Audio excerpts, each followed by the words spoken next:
Okay, thank you, Jawad. Well, my remit is to talk about income distribution, growth, and family poverty. And I'll start by just saying a few things before I start the main presentation in terms of trends and what they show.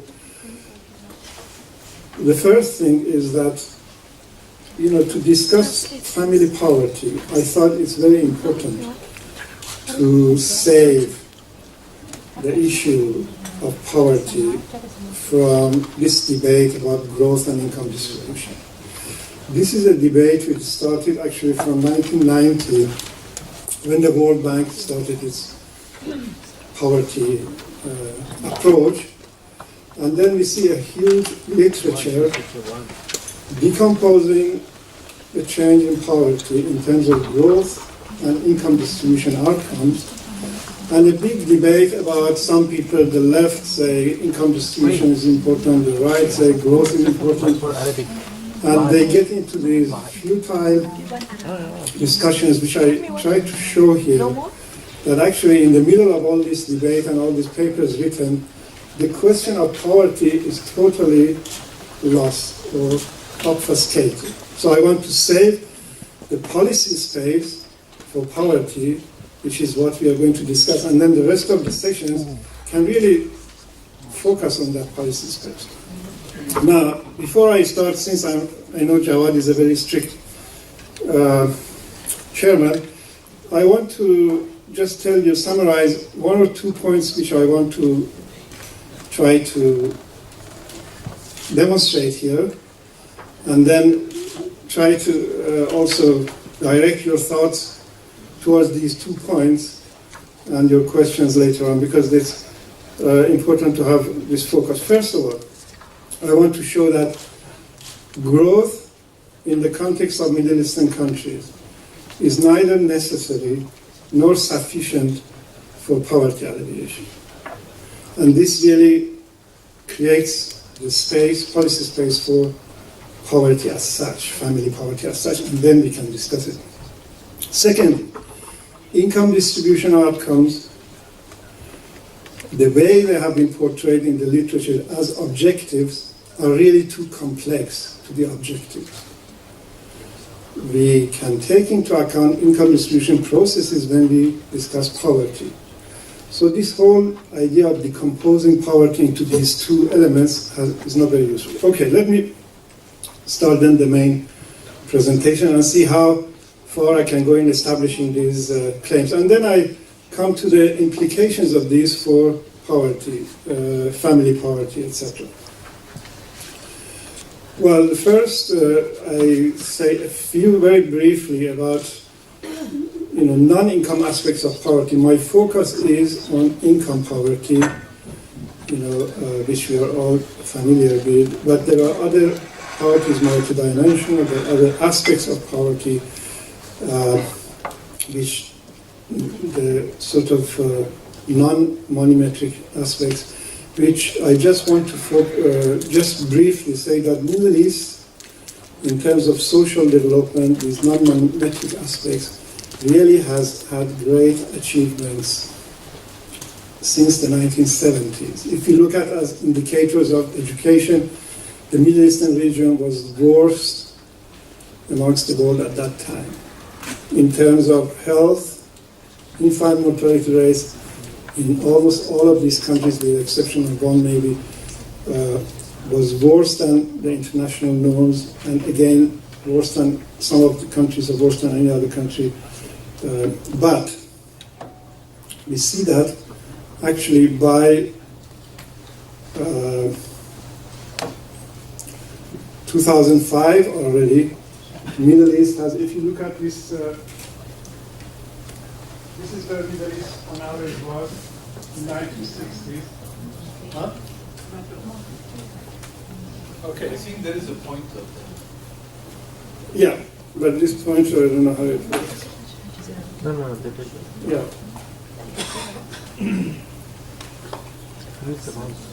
Anyway, okay. That's okay. That's fine. I don't need to. I can use the pen here.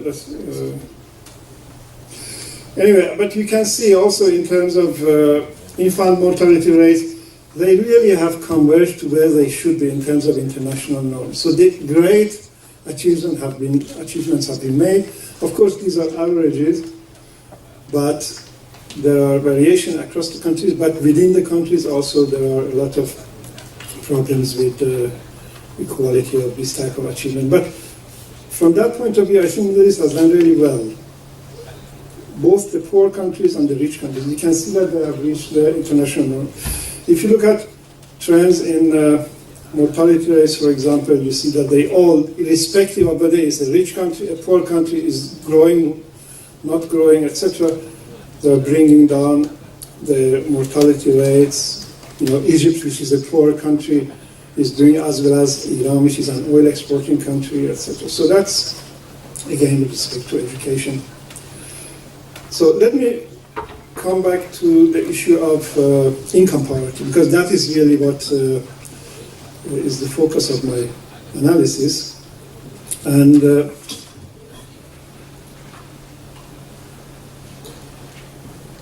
there is a kind of,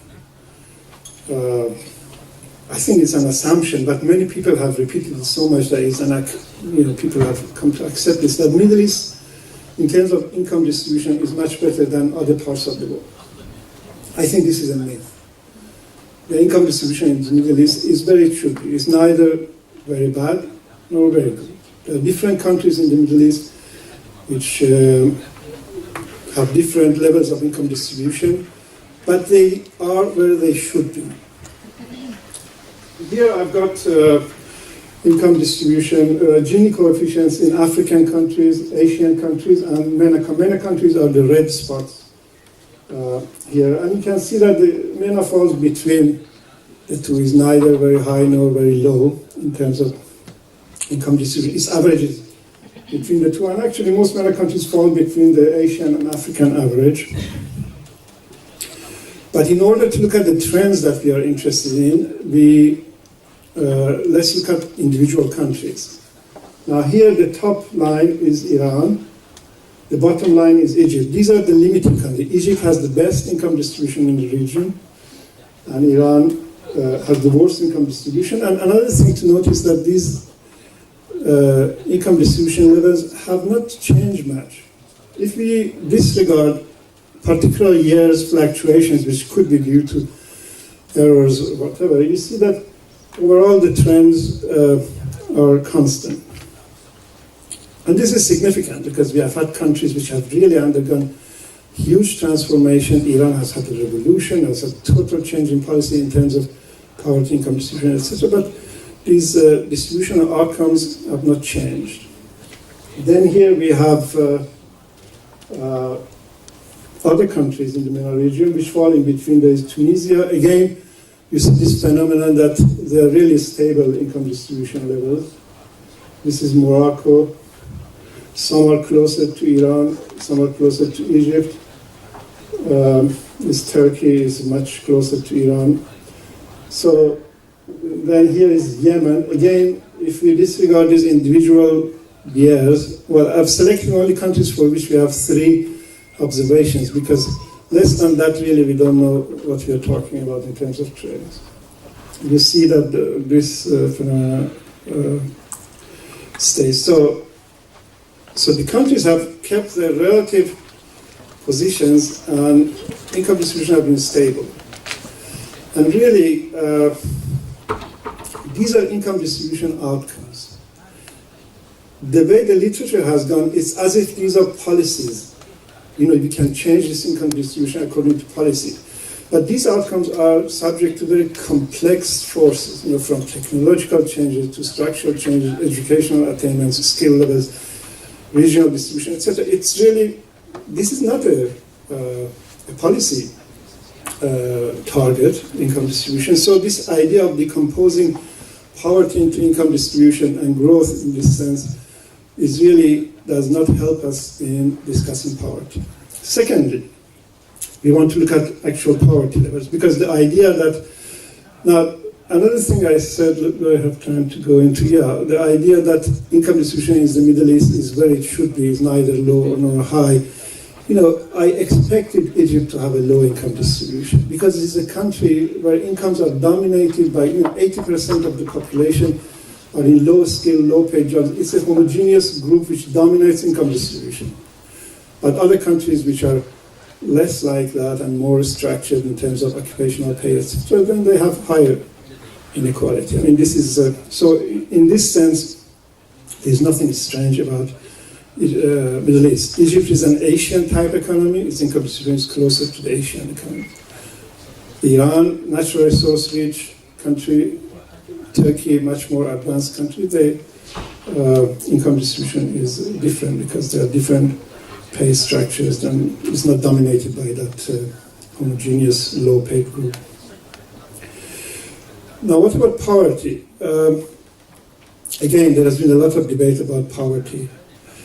Growth and income distribution, etc. But and a lot of these debates again come to how is poverty affected by growth and income distribution? But how do we measure growth? There are different ways of measuring growth. Is GDP growth, or is it the income or consumption that we get from the surveys? And how do we interpret that? What is our poverty line? Is $1, $2, $3, or national poverty lines? And this creates a lot of chaos. So in order to be able to look at these issues more coherently, I've devised this graph, which is called the global poverty curve. Now, this global poverty curve, I've got some papers about this, and is about why such a curve exists and why it's so well fitted. Here on the axis here, we have mean income or consumption divided by poverty line. So it gets us rid of what poverty line we choose. The points you see, and then on the y-axis we have headcount poverty ratios. And you can see that some countries are 90% poor. I mean, a lot of these African countries which are on the top there, they are, even according to $1 a day poverty line, some of them are 80-70% poverty. But then we come down, of course, as countries get richer, they'll be down on the right-hand side of this graph. So what we learn from this graph is the following, that the countries where poverty is above 20%, there is a very close fit between the points. Remember, the difference between the points and the line that I've drawn there are due to variations in income distribution. And that curve shows us the change in poverty due to change in average incomes. This curve is independent of what poverty line you choose, how do you measure is it national poverty line or international, because it's normalized by the poverty line. So it's really invariant to, and a lot of these points are, some of them are $1 a day, some of them $2 a day. Now, the countries which, I call them countries which suffer from generalized poverty levels are very high. You see that actually growth is very important, and income distribution variations don't change that. If you're up here, and you want to come down here, reduce your poverty line from 70% to 40%, which you may think, oh, this is strange. Which country has poverty 70%? Well, as I said, according to $1 a day poverty lines, a lot of African countries are up there. You have to grow. Growth is definitely necessary, and it looks like, because of the spread of the points, it's also sufficient in a way. But when you come down below 20% poverty, you'll see that actually the curve flattens and the variations around the curve are too large. I have drawn this tail of the curve here. These are the different countries, different poverty measures, but this is the tail. And you see that below 20% poverty, the variations are so large. So for this part of the curve, actually, growth is neither necessary nor sufficient for poverty alleviation. Can I move this? If you have a country here, let's say, and they say, oh, if we grow along this curve, our poverty. This is a recording. That first of all, You have 5 minutes. it's okay, got it. Look, we have. For purposes of recording, you have to speak into the microphone. Oh, I see. Because of recording. Okay. But it's not on. It's not on.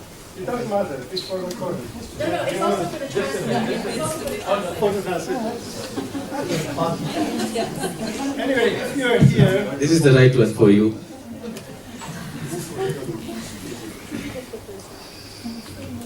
it's neither necessary nor sufficient to grow for poverty reduction. Because the countries which is here, there are many countries which have much lower poverty. So growth is not necessary. You can reduce the poverty through other measures. It's not sufficient either, because there are countries up here which have much higher per capita income, and still poverty levels are as high as the countries here. Massoud, you have 5 minutes. Yeah, okay, I'm finishing soon. So where do Middle Eastern countries sit in relation to the international poverty line? If we disregard Yemen, which is a least developed country, a very poor country, and I'll show you Yemen's movements. Also, this is Yemen. These are the rest of Middle Eastern countries, and most of them are really in this tail. For Middle Eastern countries, really is neither necessary nor sufficient to grow in order to alleviate poverty. And this really opens up the space to have a specific policy measure. You know, policy measure with regard to poverty. Because poverty was lost in the middle of all these debates about income distribution and growth. But there is poverty here. Let's find measures to deal with it now. And in order to do that, we also have to distinguish between low income, low productivity, you know, the issues of underdevelopment, and poverty. You know, all countries have poverty, and they set up measures to deal with that. And the topic of this conference basically is family policies to eradicate poverty. So we have to look at it really in relation to these specific policies.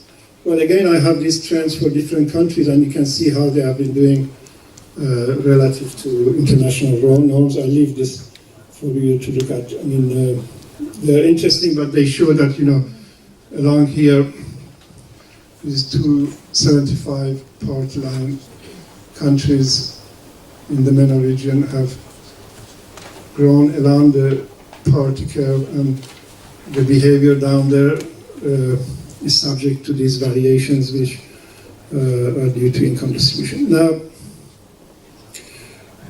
okay, now just finishing, you know, I was in a conference in Morocco sometime, just a few months ago, and there was a big debate about, you know, poverty in Morocco, and one of my colleagues, Mona, who is an expert on Moroccan poverty, basically she was saying that the World Bank measures are too low in Morocco. Poverty is 16%, it's not 10% as World Bank says.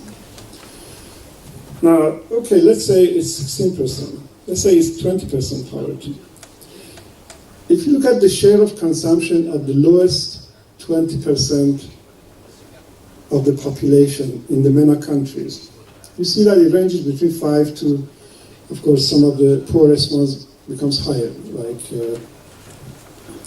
Egypt, Yemen, etc. But it's not a huge proportion of total consumption. It's not a big financing problem to deal with. If you have a proper, taxation policies in place, etc., you should be able to raise or double the consumption of these people without too much pressure on the rest of the economy. So in this sense, that's what I'm saying, that poverty, once it's identified, we know who they are, we can target them. It's, don't get involved or entangle these discussions about growth and income distribution. Let's deal with poverty directly. Now, how does it take us to policy? I'm just basically finishing. Well, it opens the policy space, which are specific. I can quickly read these. Family poverty issues, once put in proper context, that is, once separated from the unnecessary entanglements with growth and income distribution outcomes, constitute a well-defined policy space. That is, the provision of various types of family income and non-income support. There is a table I want to show you, which is not in my presentation. It's about the social security. Can you wrap up? Yeah, I'm wrapping. The social security systems in the MENA countries. There are different chapters: old age pension, survivors, invalidity, employment, injury, etc. And we'll see that a lot of these, they have, this SI means that these countries have these chapters covered. The only chapter which none of the Middle Eastern countries are covering is family income support, except here Lebanon, maybe other countries in the meantime. This is 2011.